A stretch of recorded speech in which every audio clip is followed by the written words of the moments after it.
It is very cold in Antarctica. The Terra Nova is crowded with animals and men. Tom the sailor is looking for a quiet, cozy place for his pet rabbit. High in the rigging, down in the hole where can little rabbit make her nest.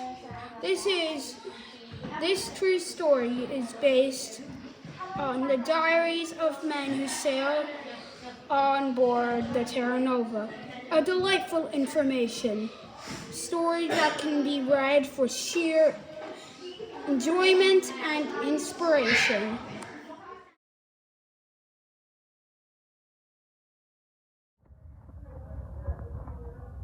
The story in this book really happened on the voyage to Antarctica in 1910. The ship is called the Terra Nova. Her captain was Robert Scott and Tom Crean. The sailor was a member of the crew. Tom the sailor picked up a little rabbit carefully in his big hands. He wrapped her in an old woolly jumper. "You need a nest, little rabbit," said Tom. "Somewhere on the ship there is just the right place, warm and quiet and cozy. Let's go find it." Tom the sailor looked at the black cat with one white whisker. The ship's cat was tucked up in a warm, cozy place. He laid in his own little hammock, just like the sailor's hammock, with his own little pillow and blanket. "This hammock is full of black cat," said Tom. "There's no room for you here, little rabbit." Tom the sailor looked up at the skylight, where the ship's parrot was swinging on her perch. "Hello, Polly," said Tom. "Hello, Polly," said the parrot. "You can't live on a perch, little rabbit," said Tom, and gave the parrot a piece of string to unravel. Carefully, Tom the sailor climbed down the ladder into the ship's hold.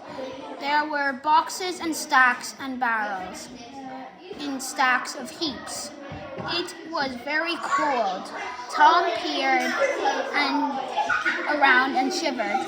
"It's much too cold and dark down here for you, little rabbit," he said, and climbed back up again quickly. Tom the sailor looked up into the big cabin. Everyone was busy hanging up paper lanterns, paper chains, and flags. "Come and help us put up the decorations," they called. "Come on now. Come on, Tom." "Not now," said Tom. "I have to find a nest for my rabbit."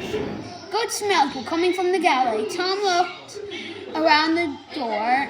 The cook was stirring something in a big saucepan. "What's for dinner?" asked Tom. "Special surprises for a special dinner," said the cook. "You just wait and see." Tom the sailor put on his big warm jacket. He pulled on his woolly hat and woolly gloves. "We're going up on the deck, little rabbit," said Tom. "Mind now, keep warm." Snow was falling gently.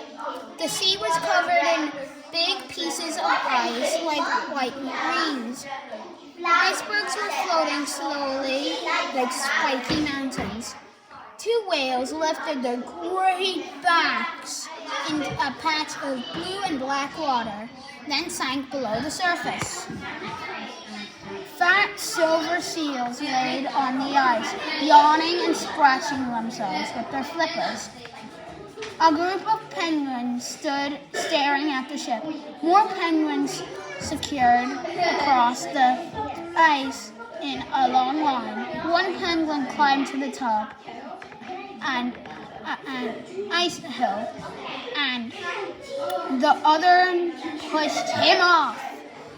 High above the deck, up against the sky, a wooden barrel was lashed into the mast. Pure white birds flew round and round the room. "It's no good going up there with you, little rabbit," said Tom. "You can't climb and you can't fly." The deck was filled with dogs.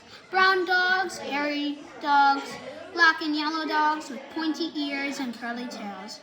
Tom tucked the little rabbit deep inside his jacket. "Hello, dogs," said Tom. The dogs barked and yelped and howled. Tom the sailor went forward to the place where the ponies were kept, in strong wooden stalls. The ponies were munching on oats. They banged at the sides of their stalls with sharp hooves. "This ship is full up," said Tom. "It's crammed and crowded. Where can I find you a warm, quiet, cozy place for your nest, little rabbit?"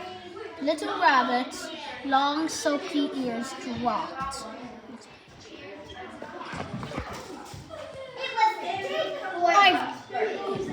I've got it, shouted Tom suddenly.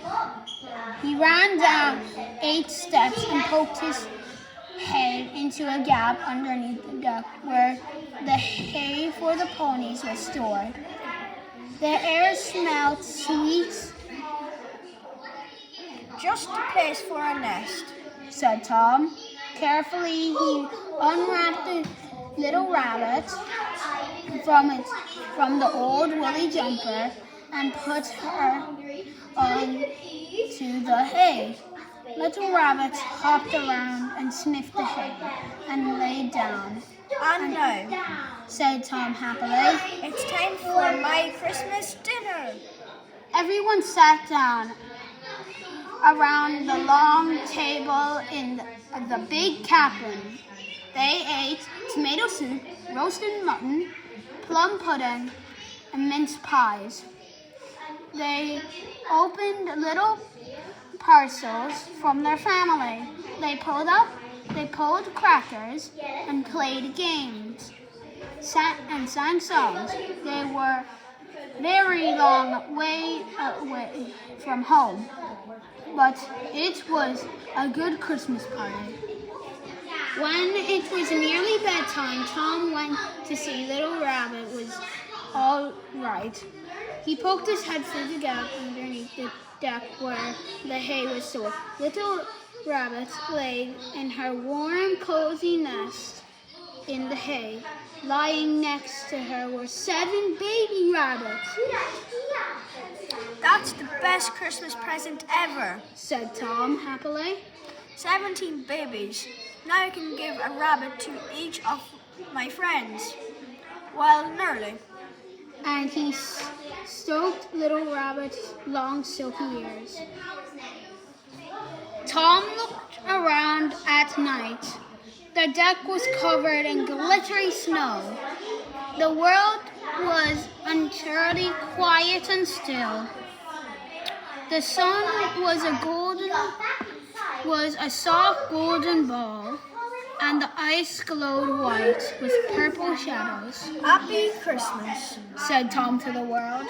The great white continent of Antarctica is surrounded by ice-covered seas. On Christmas Day, 1910, the Terra Nova was pushing through the ice towards the land. The men on board, led by Captain Scott, hoped to be the first person to reach the South Pole. Their husky dogs and their ponies would help pull the sleds loaded with foods, tents, and sleeping bags across the frozen snow. Tom Crean got close to the South Pole before turning back and helping to save the life of another explorer. Captain Scott, with 4 companions, did not reach the pole, only to find that a Norwegian band led by Ronald Asplund had arrived before them. Scott and his companions died on the return journey.